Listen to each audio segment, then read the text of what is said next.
How to connect Shopify with Amazon step by step. Hello everyone, welcome back to another video. I hope you all are doing great and are having an amazing and absolutely incredible day.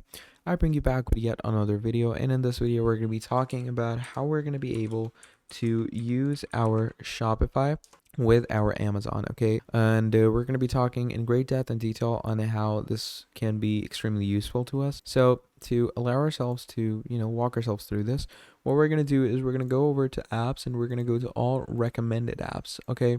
Once you go into all recommended apps, you're going to go to Shopify App Store.